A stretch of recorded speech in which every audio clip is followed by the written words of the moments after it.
이 시간 우리에게 주시는 하나님의 말씀은 우리 출애굽기 강해를 이어가고 있는데 오늘은 21장 12절에서 36절까지의 말씀입니다. 출애굽기 21장 12절에서 36절까지의 말씀입니다. 우리 말씀을 봉독하기 전에 제가 잠시 이 어디에 있는가 상기시켜 드리면 우리가 지난주 출애굽기 21장에 들어가면서 새로운 단원에 지금 들어가게 되었습니다. 그렇죠? 21장에서 24장까지가 언약의 책이라고 했습니다. 그래서 우리가 지난주에 살펴보았던 이 구분점을 기억을 해야 됩니다. 십계명은 규범적이고 보편적인 것이라고 했어요. 그렇죠? 이것은 하나님께서 직접 손가락으로 돌판에 새기시고 선포하신 우리 모든 사람, 모든 장소, 모든 시대에게 적용되는 절대 진리라고 했습니다.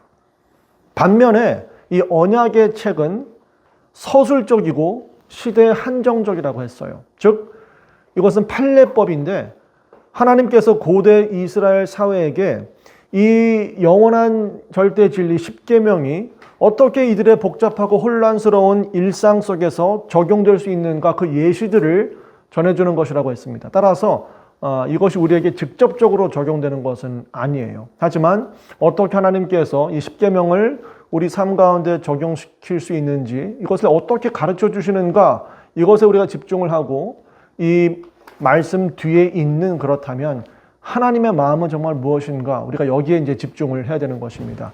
오늘 살펴볼 21장 12절 36절도 이제 그러한 고대 이스라엘 사회의 삶을 이 십계명의 정신으로 바라보는 그런 단면이에요. 어려울 수가 있지만 이것을 우리가 염두에 두고 말씀을 봉독하도록 하겠습니다. 다 함께 일어서서 하나님의 말씀을 봉독하도록 하겠습니다. 하나님의 말씀을 들으십시오. 사람을 때려서 죽인 자는 반드시 사형에 처하여야 한다. 그가 일부러 죽인 것이 아니라 실수로 죽였으면 내가 너희에게 정하여 주는 것으로 피신할 수 있다. 그러나 홧김에 일부러 이웃을 죽인 자는 나의 제단으로 피하여 오더라도 끌어내서 죽여야 한다. 자기 부모를 때린 자는 반드시 사형에 처하여야 한다. 사람을 유괴한 자는 그 사람을 팔았든지 자기가 데리고 있든지 반드시 사형에 처하여야 한다. 자기 부모를 저주하는 자는 반드시 사형에 처하여야 한다. 사람이 서로 싸우다가 어느 한 사람이 상대방을 돌이나 주먹으로 때려서 그가 죽지는 않았으나 자리에 눕게 되었는데 그가 일어나서 지팡이를 짚고서라도 길을 다닐 수 있게 되면 때린 사람은 형벌을 받지는 않으나 그동안에 입은 손해를 갚아주고 다 나을 때까지 치료비를 대주어야 한다. 어떤 사람이 자기의 남종이나 여종을 몽둥이로 때렸는데 그 종이 그 자리에서 죽으면 그는 반드시 형벌을 받아야 한다. 그러나 그들이 하루나 이틀을 더 살면 주인은 형벌을 받지 않는다. 종은 주인의 재산이기 때문이다. 사람이 서로 싸우다가 임신한 여자를 다치게 하였는데 낙태만 하고 달리 더 다친 데가 없으면 가해자는 그 여자의 남편이 요구하는 대로 반드시 배상금을 내되 배상 금액은 재판관의 판결을 따른다. 그러나 그 여자가 다쳤으면 가해자에게는 목숨은 목숨으로, 눈은 눈으로, 이는 이로, 손은 손으로, 발은 발로, 화상은 화상으로, 상처는 상처로, 멍은 멍으로 갚아야 한다. 어떤 사람이 자기 남종의 눈이나 여종의 눈을 때려서 멀게 하면 그 눈을 멀게 한 값으로 그 종에게 자유를 주어서 내보내야 한다. 그가 자기 남종의 이나 여종의 이를 부러뜨리면 그 이를 부러뜨린 값으로 그 종에게 자유를 주어서 내보내야 한다. 소가 어떤 남자나 여자를 받아서 죽이면 그 소는 반드시 돌로 쳐서 죽여야 한다. 처형된 소는 먹어서는 안 된다. 이 경우에 소의 임자는 형벌을 받지 않는다. 그러나 그 소에게 받는 버릇이 있는데 그 임자가 남에게 경고를 받고도 단속하지 않아서 어떤 남자나 여자를 죽게 하였으면 그 소만 돌로 쳐 죽일 것이 아니라 그 임자도 함께 죽여야 한다. 그러나 피해자 가족이 원하면 소 임자를 처형하는 대신에 그에게 배상금을 물릴 수 있다. 그때에 그 배상금 액수는 재판관이 정한다. 또 소가 나이 어린 소년이나 소년을 받아 죽게 하였을 경우에도 그 소 임자에게 같은 법을 적용한다. 소가 남종이나 여종을 받아 죽게 하였으면 소 임자는 그 종의 주인에게 은 30세겔을 주고 그 소는 돌로 쳐서 죽여야 한다. 어떤 사람이 구덩이를 열어놓거나 구덩이를 파고 그것을 덮지 않아서 소나 나귀가 거기에 빠졌을 경우에는 그 구덩이의 임자는 짐승의 임자에게 그것을 돈으로 배상하여야 한다. 그러나 죽은 짐승은 구덩이 임자의 것이 된다. 어떤 사람의 소가 그 이웃의 소를 받아서 죽게 하였을 경우에는 살아있는 소는 팔아서 그 돈을 나누어 가지고 죽은 소는 고기를 나누어 가진다. 그 소에게 받는 버릇이 있다는 것을 알면서도 그 임자가 단속하지 않았으면 그는 반드시 살아있는 소로 배상하고 자기는 죽은 소를 가져야 한다. 하나님의 말씀입니다. 하나님 감사합니다. 하나님, 이 시간 이 판례법들 하나하나 살펴볼 때 어려움이 있지만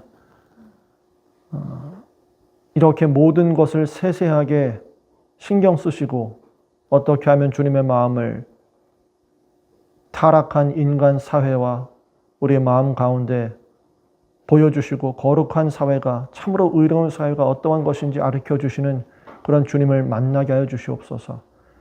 그 만남 가운데에서 우리 또한 주님을 닮고 순종하며 나아갈 수 있도록 저희들을 가르쳐 주시옵소서. 감사드리며 예수님의 이름으로 기도드리옵나이다. 아멘. 예, 자리에 앉으시고 이게 좀 어렵죠, 그렇죠? 하지만 여러분 이 말씀을 이제 우리가 보면서 여러분에게 이 백지 한 장, 종이 백지 한 장이 주어졌다고 한번 상상을 해보세요. 그리고 뭔가를 적는데 무엇을 적는가 하면 내가 만약 새로운 사회, 새로운 나라를 건설할 수 있다면 어디서 어떻게 시작을 할까 한번 생각을 해보세요. 내가 어떤 법률들을 만들면 정말 이 약한 자들이 강한 자들에 의해서 억압당하거나 착취를 당하지 않고 사소했던 말다툼이 정말 피비린내 나는 복수극으로 치닫는 것을 방지할 수 있을까? 어떤 법률들을 제정하면 될까? 생각해 보십시오. 이것이 현실로는 불가능하겠지만 마치 이 이스라엘이라는 새로운 나라를 하나님이 건설하시면서 마치 그것을 그들에게 보여주시는 겁니다. 지금 그들의 어떤 삶을 지금 생각해 보세요. 방금 그들은 이스라엘 백성들은 이집트에서 건진받았어요. 그렇죠? 이집트가 어떤 나라였습니까? 힘으로써 연약한 자들을 압제하고 그들의 노동력을 착취하던 그런 권력 구조 가운데 세워진 나라였어요. 힘이 있는 자들은 어떠한 형벌도 받지 않고 정말 무소불력의 권력을 갖고 있던 그런 나라였습니다. 그런데 이제 거기서 그런 이집트에서 나와서 이제 자유인이 되었어요. 이스라엘 백성들이. 그리고 하나님께서 참으로 정의롭고 거룩한 사회는 어떠한 모습인가 이런 법률들을 통해서 하나하나씩 가르쳐 주시는 것입니다. 따라서 오늘 이 본문을 우리가 살펴볼 때 분명 이 고대 이 법률들이 오늘날 내 삶과 무슨 관계가 있을까 생각하기가 쉽지만 우리가 잊어서는 안 되는 것은 이 법률들은 분명 고대 이스라엘 사회에 국한된 것이 맞지만 그 뒤에 담겨있는 우리를 향하신 하나님의 마음은 영원한 것이라는 것입니다. 그리고 그 하나님의 마음을 우리가 알기 위해서는 먼저 우리가 좀 어려울 수 있지만 이 법률들을 하나하나 제대로 이해를 해야 한다는 것이죠. 그래서 오늘 우리가 이 본문을 볼 때 크게 이 두 가지를 살펴볼 거예요. 첫 번째, 이 세 가지 범죄의 유형을 살펴봅니다. 이것이 오늘 본문이 다루고 있는 내용이에요. 중범죄에서부터 경범죄의 순서로 되어 있어요. 우리가 볼 때는 이것저것 막 뒤죽박죽 섞여 있는 것 같은데 크게 구분해 보면 지금 이 세 가지 범죄의 유형을 다루고 있는데 순서가 있습니다. 중범죄에서 경범죄 순이에요. 첫 번째, 12절에서 17절까지는 사형에 해당하는 중범죄입니다. 그리고 18절에서 27절, 이것은 신체 상해에 관한 법이에요. 그러니까 살인까지는 아니죠. 하지만 신체 상해에 관한 법을 다루고 있고, 마지막으로 28절에서 36절은 과실치사에 관한 법을 다루고 있습니다. 이 세 가지 범죄 유형을 살펴본 다음에, 우리가 한 발 물러나서 그렇다면 이 법률들에 담긴 이 불변의 원리, 어떤 진리들은 무엇인가? 우리가 배울 수 있는 이 하나님의 마음은 무엇인가? 이것도 세 가지로 볼 거예요. 먼저 알려드리면 첫 번째, 형벌은 반드시 죄에 비례해야 된다는 겁니다. 형벌은 반드시 죄의 크기에 비례해야 한다. 두 번째, 사람의 생명은 재산보다 훨씬 더 가치 있는 것이다. 그리고 세 번째, 모든 법의 궁극적인 기초는 사랑이라는 것입니다. 우리가 이제 이 본문을 통해서 어떻게 참으로 의롭고 거룩한 사회를 하나님께서 세워가시기를 원하시는지 살펴보도록 하겠습니다. 먼저 이 세 가지 범죄 유형들을 볼 텐데, 첫 번째, 가장 무거운 거죠. 사형에 해당하는 중범죄입니다. 12절 보세요. 사람을 때려서 죽인 자는 반드시 사형에 처하여야 한다. 이건 당연하게 6계명, 그렇죠? 살인하지 말라의 명백한 위반이죠. 누군가를 고의적으로, 의도적으로 내가 살인을 했다면 그 사람 역시 똑같이 죽임을 당해야 한다는 겁니다. 이건 뭐 어려운 게 아니에요, 그렇죠? 그런데 실질적으로 우리가 삶을 살다 보면은 예외 상황이 좀 이런 경우는 어떻게 되는 거지? 늘 이런 상황이 생기기 마련입니다.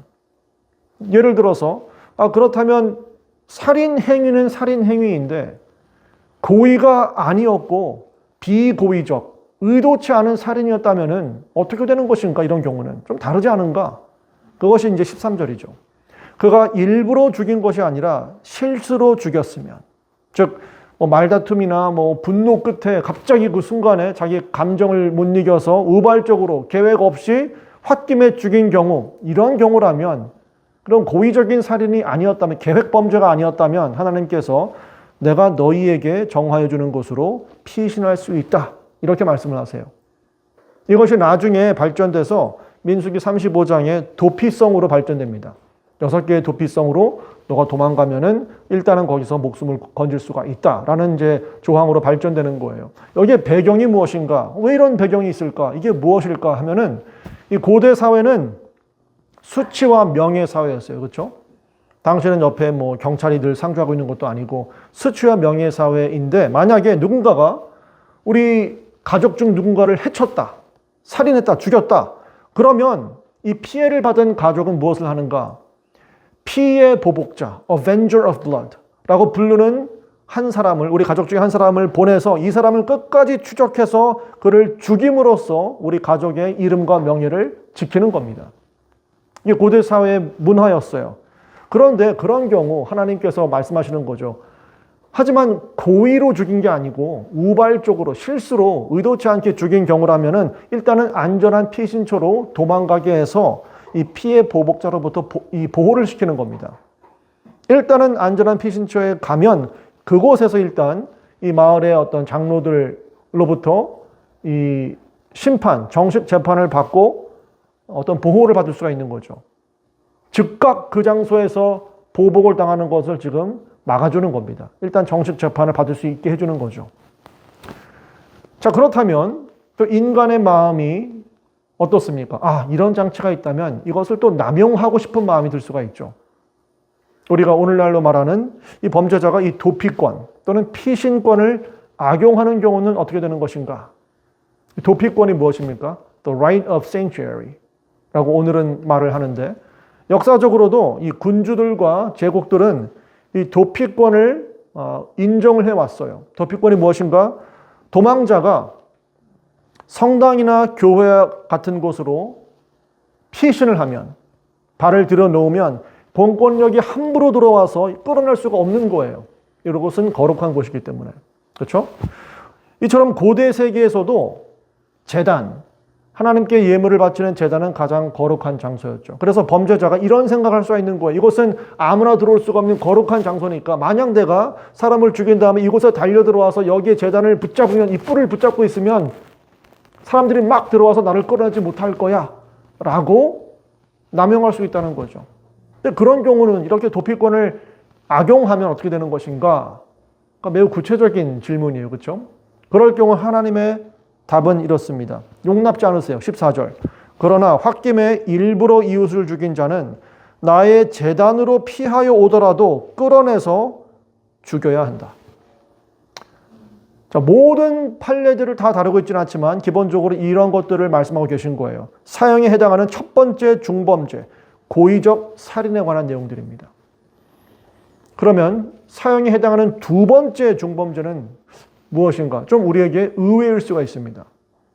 왜냐하면 이 범죄는 무엇과 관련된 범죄인가 하니 살인과는 관련이 없고 부모와 관련이 있기 때문에 그래요. 무엇입니까? 15절 자기 부모를 죽인 자는이 아니고 때린 자는 반드시 사형에 처해야 한다. 자, 때리다, strike. 물론 폭행을 뜻하는 강한 단어이긴 하지만 반드시 그 폭행의 결과가 죽음은 아니죠. 그럼에도 불구하고 하나님께서는 이 부모를 향한 폭력을 매우 엄중하게 다루시는 겁니다. 나아가 어떠한 신체적인 폭행이 없었다 할지라도 해당될 수가 있어요. 17절이죠. 자기 부모를 curse, 저주하는 자는 반드시 사형에 처해야 한다.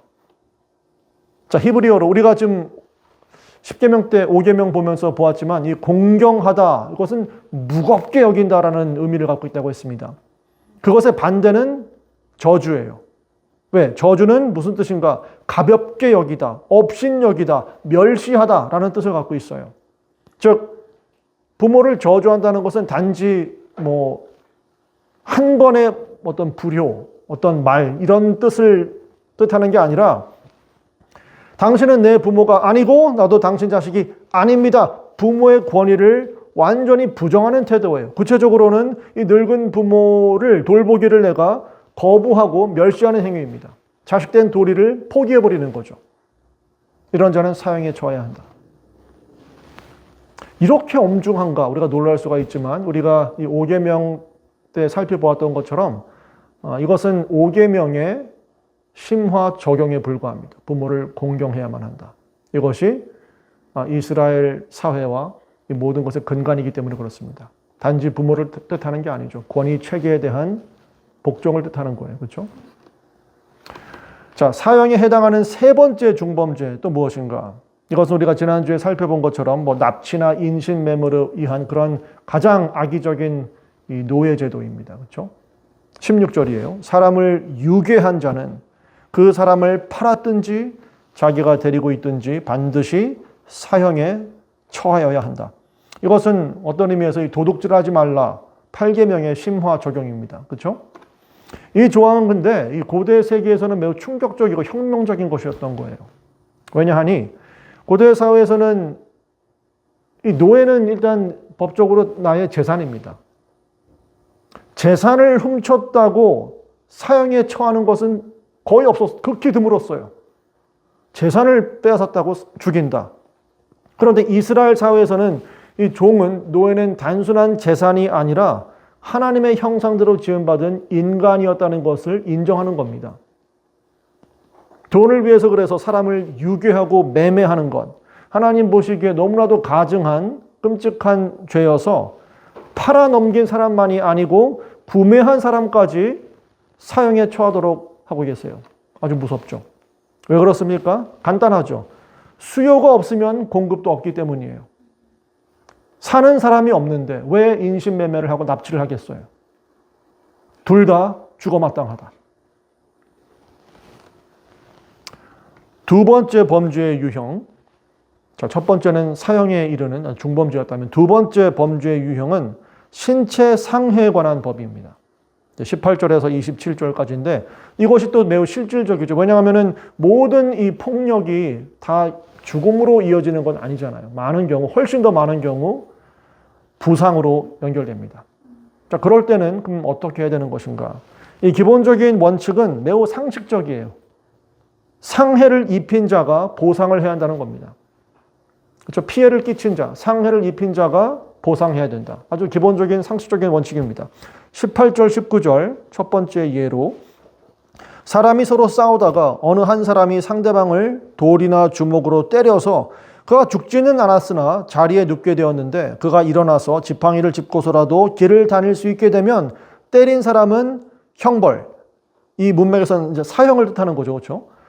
형벌을 받지는 않으나 그동안에 입은 손해를 갚아주고 다 나을 때까지 치료비를 대주어야 한다.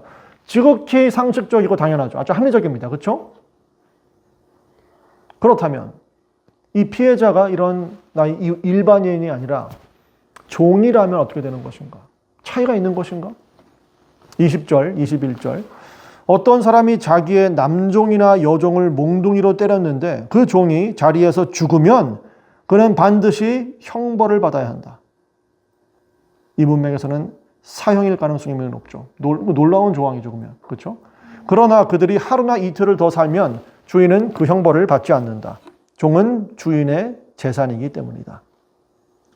참 놀랍죠. 고대 근동 어디에서도 주인이 자기 종을 죽였다고 형벌을 내리는 법은 없었어요.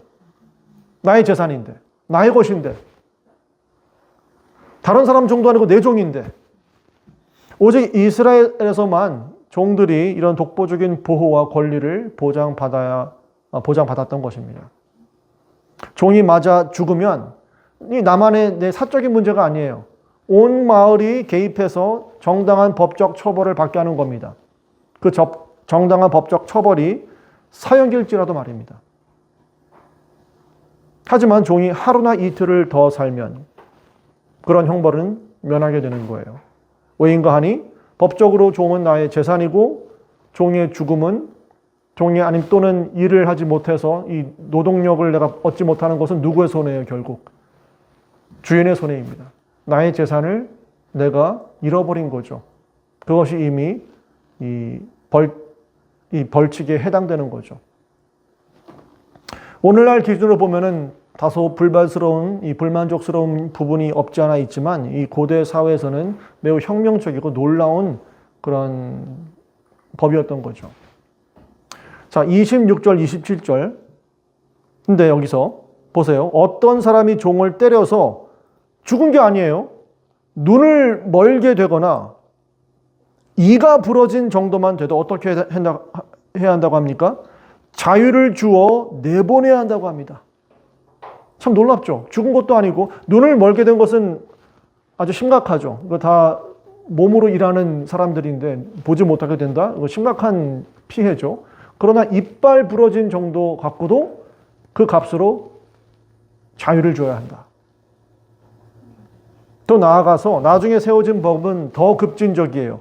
신명기 23장 15절에 보면은 어떤 종이 그의 주인을 피하여 당신들에게로 도망하여 오거든 당신들은 그를 주인에게 돌려보내서는 안 됩니다. 아마도 이 주인이 이 종을 너무 학대하거나 너무 어렵게 해서 지금 도망온 건데 그런 경우는 다시 잡아서 돌려보내면 안 된다는 거예요, 아예. 오히려 성 안에서 그가 좋아하는 곳을 택하게 하여 당신들과 함께 당신들 가운데서 살게 해주고 그를 압제하지 않도록 하십시오. 놀랍죠? 만약 법이 이렇게 되어 있다면 주인이 종을 함부로 다루는 것을 주저하게 되겠죠.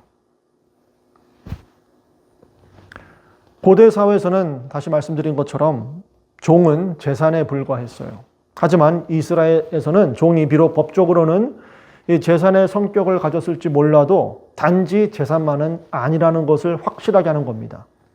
그들 또한 하나님의 형상대로 지음받은 인간으로서 존엄성이 보호받아야 한다는 것을 명확하게 하고 있는 거예요. 자, 그렇다면 종이 아니라 이번엔 일반 사회에서 가장 약하고 무력한 자들의 경우, 곧 임산부나 태아의 경우는 어떠합니까? 하나님이 이런 사람들에게 매우 신경을 많이 쓰세요. 그렇죠? 22절, 23절. 사람이 서로 싸우다가 임신한 여자를 다치게 했는데 낙태만 하고 달리 더 다친 데가 없으면, 자, 여기에 바로 좀 사본학적인 충돌이 문제가 있어요. ESV에서는 낙태라고 되어 있지 않고 진통이 촉진돼서 조산을 했다면 아이가 미리 일찍 나와 버렸다면 라고 ESV는 번역을 하고 있고 히브리 원문에도 그렇게 써 있습니다. 그러니까 사본이 좀 다른 거예요, 여기에. 그런 경우 일찍 조산이 되었다면 가해자는 그 여자의 남편이 요구하는 대로 반드시 배상금을 내되 배상 금액은 재판관의 판결을 따른다. 그러나 그 여자가 다쳤으면, 원어에서는 여자라는 단어가 없어요. If there is harm, 피해가 있다면, 즉 아마도 이 태아가 조산한 게 아니라 일찍 미리 나온 게 아니라 만약에 죽었다면 가해자에게는 목숨은 목숨으로 갚아야 한다. 놀랍죠? 성경이 이 태아를 어떻게 보고 있는지가 명백하죠. 성경은 태아를 절대로 단순한 어떤 세포덩어리 또는 아직 인간은 아니지만 잠재적인 인간 이렇게 보고 있지 않아요. 하나님의 형상대로 지음받은 존엄한 인간으로 보고 있는 겁니다. 그래서 만약 실수로라도 이렇게 태아를 사망하게 한 죄도 이토록 엄중하게 여긴다면 생각해 보세요. 고의로 태아를 죽이는 것은 얼마나 더 엄중하게 다루고 있겠습니까?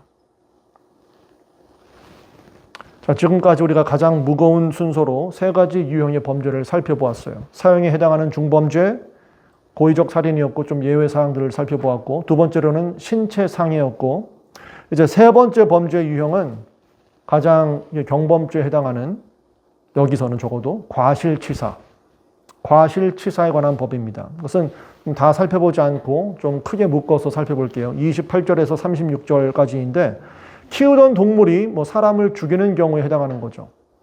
28절, 소가 어떤 남자나 여자를 받아서 죽이면 그 소는 반드시 돌로 쳐서 죽여야 한다. 처형된 소는 먹어서는 안 된다. 이 경우에 소의 임자는 형벌, 그렇죠? 이 어선 문맥에서는 사형이죠, 그렇죠? 받지 않는다. 간단합니다, 그렇죠? 명료해요. 주인의 고의성이 없었고 이 소가 어떠한 이런 이력이 있다는 것, 이런 전과가 있다는 것을 몰랐으니까. 하지만 29절, 그러나 그 소에게 받는 버릇이 있는데 그 임자가 남에게 경고를 받고도 단속하지 않아서 남자나 여자를 죽게 했으면 그 소만 돌로 쳐서 죽일 것이 아니라 그 임자도 함께 죽여야 한다. 놀랍죠? 형사상 과실이에요. 주인이 고의로 죽인 것은 아니지만, 죽일 의도로 살인한 것은 아니지만, 자신의 소가 이런 전례가 있고 받는 버릇이 있다는 걸 알면서도 내버려 두었다. 어떤 보호장치를 하지 않았다. 죽어야 한다. 놀랍습니다. 자, 그런데 이런 질문이 그래도 들 수가 있죠. 꼭 죽음으로 처벌하는 것 외에 다른 방법으로 보상할 수 있는 길은 없는가? 이 사람이 지금 이 과실치사, 분명 잘 돌봐야 되는데 이 돌보지 못해서 사람이 죽었으니까 이 주인에게 이런 형벌을 묻는 것은 정당하다고 볼 수가 있습니다. 하지만 그것이 꼭 항상 능사인가? 다른 방법은 없는 것인가? 성경은 다른 길을 열어줘요. 그런 경우 엄밀히 따지면 이 고의적인 살인은 아니었으니까, 고의적인 살인이었다면 배상금으로 빠져나갈 수가 없는 거예요. 죽어야 합니다. 근데 그런 고의적인 살인이 아니라 이런 과실치사였다면 재판관이 정하는 속전, 이 대속금을 내고 배상금을 내고 생명을 건질 수가 있어요. 30절, 32절, 그렇죠? 그러나 피해자 가족이 원하면 소임자를 처형하는 대신에 그에게 배상금을 물릴 수가 있다. 그때의 그 배상금 액수는 누가 정하는가? 재판관이 정한다. 또 소가 나이 어린 소년, 소녀를 받아 죽게 하실 경우에도 그 소임자에게 같은 법을 적용한다. 소가 그러나 남종이나 여종을 받아 죽게 하였으면 소임자는 그 종의 주인에게 은 30세겔을 주고 그 소는 돌로 쳐서 죽여야 한다. 은 30세겔이 일반적인 종의 몸값이었기 때문에 그렇습니다. 재산이니까요, 법적으로. 나머지 구절들은 우리가 하나하나 다 살펴보지는 않을게요. 그래서 이제 우리가 한 발 좀 물러서서 생각을 좀 하는 거죠.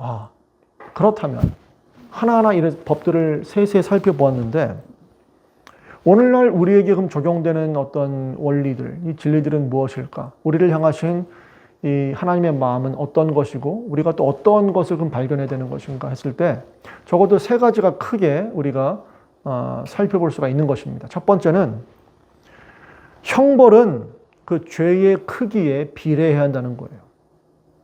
형벌은 죄의 크기에 비례해야 한다. 이게 24절에 나오는 겁니다. 24절이 아마도 오늘 본문 전체에서 가장 유명한 구절일 거예요. 많은 사람들이 다 들어봤을 겁니다. 눈은 눈으로, 이는 이로. 우리가 한국말로는 눈에는 눈, 이에는 이. 이게 성경에서 왔는지 몰라도 다 들어본 거예요, 그렇죠, 사람들이. 이것을 라틴어로는 원래는 렉스 탈리오네스라고 합니다. 렉스 탈리오니스. 이게 보복의 법칙이에요. 고대 사회 보복의 법칙. 한글로, 한문으로 보니까 동해보복법이라고 되어 있더라고요. 동해보복법. 즉, 동등한 분량의 처벌. 동해보복법. 렉스 탈리오니스라는 법입니다. 이게 성경에서 나오는 가장 유명한 구절 중에 하나임에도 불구하고 많은 사람들이 오해를 하고 있어요. 잘못 이해하고 있습니다. 자, 눈에는 눈, 이에는 이. 이런 말을 들을 때 여러분도 어떤 생각이 먼저 가장 듭니까? 눈에는 눈, 이에는 이 하면, 너가 나를 아프게 했으니까 나도 너를 똑같이 아프게 할 거야. 개인적인 어떤 복수를 정당화시키고 허용해주는 그런 규칙으로 들립니다.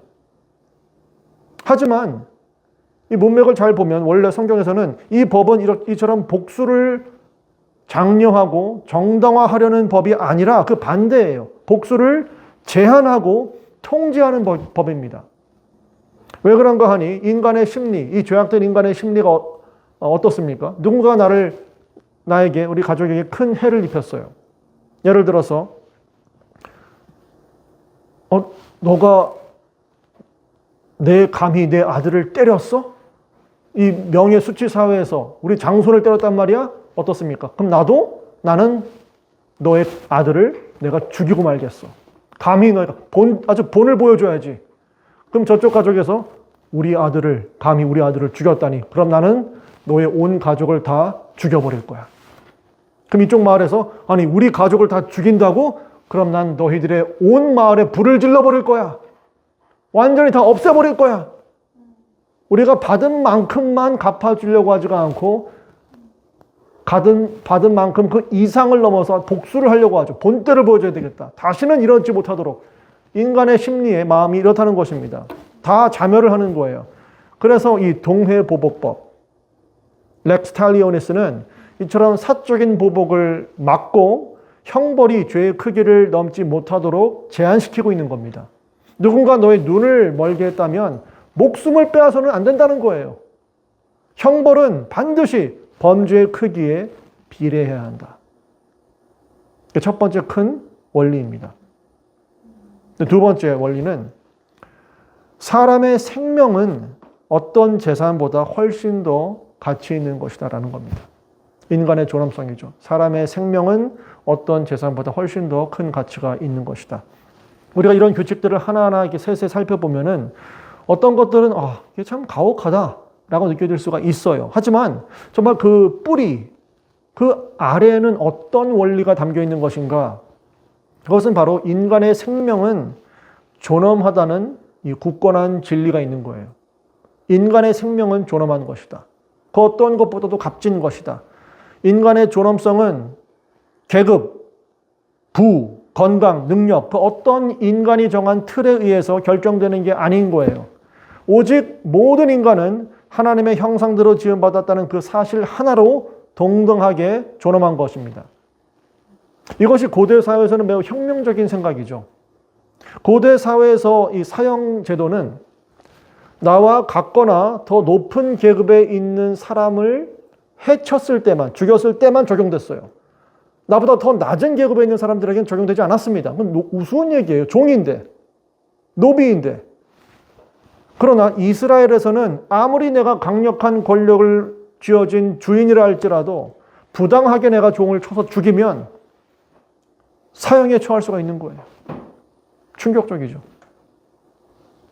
모든 인간은 동등하게 존엄하기 때문입니다. 하나님께서는 특별히 힘없고 목소리를 낼 수 없는 약자들, 종, 임산부, 태아, 그들에게 더 깊은 관심을 갖고 계세요. 왜 그런가 하니 그들이 더 존엄해서가 아니라 그들은 스스로 보호할 수 없는 약자이기 때문입니다. 더 세심히 신경을 쓰시는 거예요. 스스로를 보호할 수 없기 때문에.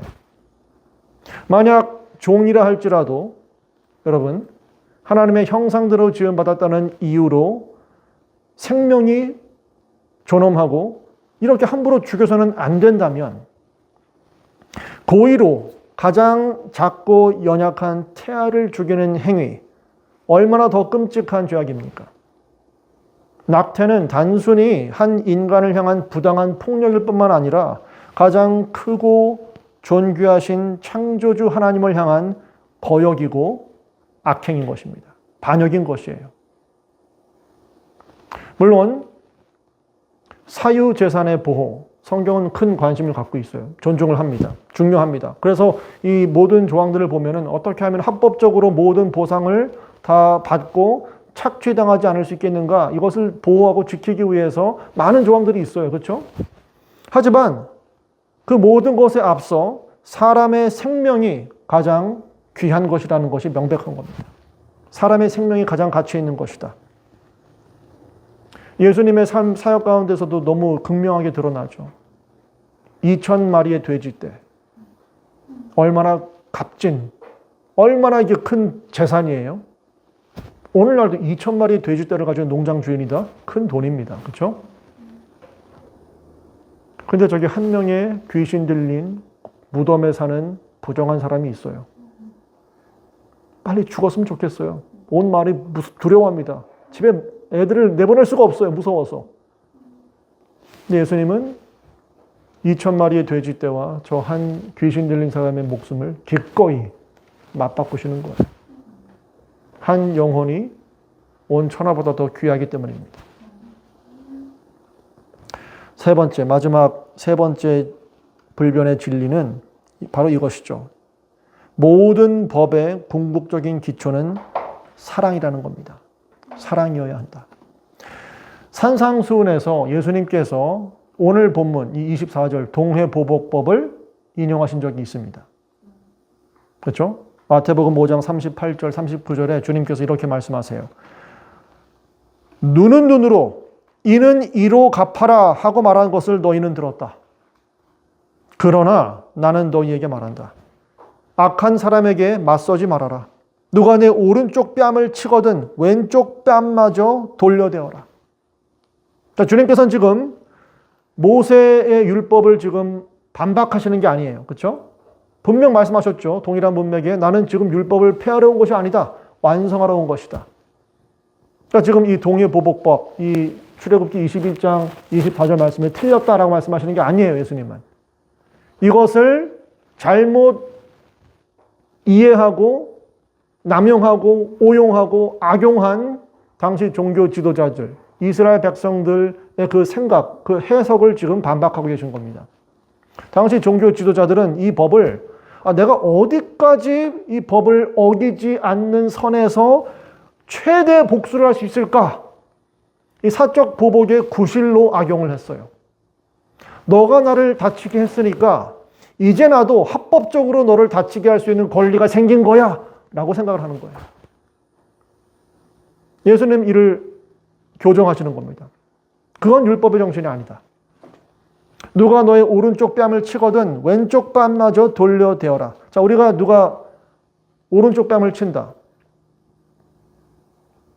주로 오른손잡이니까 상대방이 오른쪽 뺨을 치려면 이렇게 치는 겁니다. 이렇게 치는 게 아니라 이렇게 치는 거예요. 얼마나 기분 나빠요. 이건 뭐 신체 상해 문제가 아니라 내 자존심을 긁는 매우 모욕적인 행위죠. 이렇게 치는 거니까. 욱해서 나는 주먹을 날리고 싶어요. 그냥. 감히 나를 이렇게 모욕해? 예수님은 근데 그것이 율법의 정신이 아니라는 겁니다. 여러분도 한번 생각해 보세요. 우리가 언제 눈에는 눈, 이에는 이 이것을 떠올립니까? 어떤 상황에서? 내가 누군가에게 잘못해서 그에게 보상을 해줘야 될 때 떠오르지가 않죠. 주로. 언제 떠오르죠? 누군가 나에게 잘못해서 내가 복수하고 싶을 때 눈에는 눈, 이에는 이 그럴 때 우리는 이 법을 떠올리는 거예요. 예수님은 근데 그게 바뀌었다는 겁니다.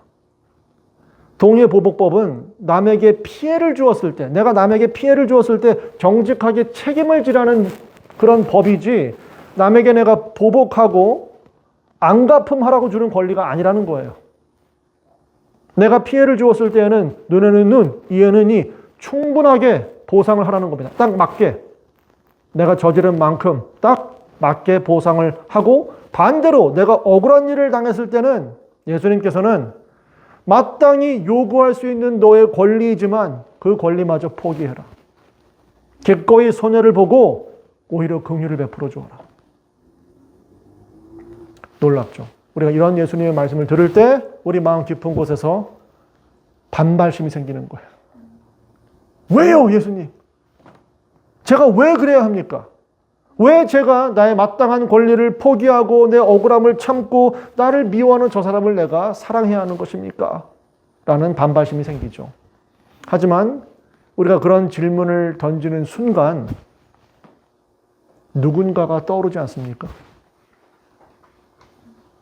바로 나를 위해 그렇게 해주신 예수 그리스도 주님이 떠오르는 거예요. 왜 제가 그래야 합니까? 왜 제가 나의 마땅한 권리를 포기하고 억울한 것을 다 참고 나를 미워하는 저 사람을 용서하고 사랑해줘야 합니까? 라고 말이 나가는 순간 주님이 근데 나를 그렇게 사랑해 주신 거구나 떠오르지 않습니까? 생각해 보세요. 만약 예수님께서 십자가를 앞에 두고 이렇게 말씀하셨다면 어떻게 됐을까요? 왜 내가 저 땅에 내려가서 저들을 위해서 십자가에 갈만 합니까? 저들이 스스로 자초한 게 아닙니까? 저들은 그런 은혜를 받을 자격이 없어요. 나는 이 모든 것들을 누리고 이곳에서 이 자유, 기쁨 이것을 다 누리고 만끽할 수 있는 권리가 나에게 있는 겁니다. 라고 얼마든지 말할 수가 있죠. 내가 왜 저들을 위해서 이런 일을 해야 합니까? 내 권리를 포기해야 됩니까? 예수님이 만약 그렇게 말씀하셨다면 어땠을까요? 우리는 할 말은 없죠. 그런데 예수님은 그렇게 하지 않으셨죠. 히브리서 12장 2절에 보니 그 앞에 있는 기쁨을 위하여 십자가를 참으사 부끄러움을 개의치 아니하셨다. 예수님은 고개를 당당히 들고 십자가를 보시면서 고작 이거밖에 안 돼? 어디 한번 붙어보자. 이렇게 당당하게 걸어가신 게 아니에요. 십자가를 보고 그곳에서 퍼부어질 아버지의 진노를 생각하시면서 공포에 떨며 십자가로 나가신 겁니다. 하지만 그 앞에 있는 기쁨을 위하여 사랑하는 백성들을 구원해서 아버지께 영광을 돌려드리는 이 기쁨을 위해서 십자가의 부끄러움, 그 수치를 개의치 않으신 거예요. 자신의 모든 권리를 포기하고 이것을 기쁨으로 받아들이신 겁니다. 출애굽기 21장 오늘 본문에서 소가 받아서 이 죽인 종의 대속금 은 30세겔이라고 했잖아요. 놀랍죠. 수천 년 뒤에 만왕의 왕 되신 예수 그리스도께서 바로 그 종의 몸값인 은 30세겔에 팔리시는 겁니다. 우리의 죄의 노예됨에서 우리를 속량하시기 위해서 하나님의 아들이 스스로 종의 형체를 입으시고 십자가에서 그 몸값을 치러주신 거예요. 우리가 받은 이 엄청난 은혜를 생각한다면 어찌 우리가 눈에는 눈, 이에는 이 보복을 품을 수가 있겠습니까? 그 누구를 향해서. 오늘 이 법률에 담긴 주님의 마음은 그래서 두 가지로 우리를 초청하고 있습니다. 첫 번째는 먼저 주님의 자비를 받으십시오. 아직 예수 그리스도를 여러분의 주님과 이 구주로 영접하지 않으셨다면 그 대속의 은혜를, 그 자비를 믿음으로 받아들이십시오. 그리고 두 번째, 그 자비를 맛보아 알게 되었다면 이제 그 주님의 자비를 베푸십시오. 혹 누군가를 향해서 쓴뿌리, 원망, 너도 한번 당해봐라 이런 보복의 마음을 품고 있다면 그 분노와 마땅한 권리마저 다 십자가 앞에 내려놓으십시오. 그리고 주님께서 우리에게 조건 없는 용서와 그 은혜를 베푸신 것처럼 여러분도 서로를 용서하고 사랑을 베푸십시오. 이 크신 사랑을 받은 성도 여러분, 세상으로 나아가서 이러한 예수님의 사랑을 실천하도록 하십시오. 기도하겠습니다. 하늘에 계신 하나님 아버지, 주님의 이 거룩한 법과 그 사랑의 정신, 그 앞에 겸손히 무릎을 꿇습니다. 주 예수님, 그 놀라운 사랑에 또한 저희가 고개를 숙입니다. 우리는 나의 권리를 주장하고 손해를 보지 않으려 하고 안갚음, 보복, 쓴뿌리 이런 것들을 품고 살아가지만 주님은 우리를 위해 모든 권리를 포기하시고 종의 자리에 내려오셔서 은 30에 팔리셨습니다. 우리가 받아야 할 이 형벌의 무게를 십자가에서 대신 짊어져 주시고 자격 없는 우리에게 은혜 그리고 구원을 선물해 주셨습니다. 성령 하나님, 이 복음의 진리를 이 시간 우리 마음에 새겨 주시옵소서. 주님을 인격적으로 아직 알지 못하는 자들이 있다면 그 구원의 은혜를 받는 믿음을 주시고 또 그 구원의 은혜를 받았음에도 누군가를 향한 분노와 안갚음의 마음을 품고 있다면 그 억울함과 그 권리를 십자가 앞에 내려놓을 수 있도록 인도하여 주시옵소서. 우리가 용서받은 것처럼 용서하게 하시고 우리를 구원한 그 혁명적인 긍휼, 그 자비를 세상 가운데 흘려보낼 수 있도록 도와주시옵소서. 감사드리며 예수님의 이름으로 기도드리옵나이다. 아멘.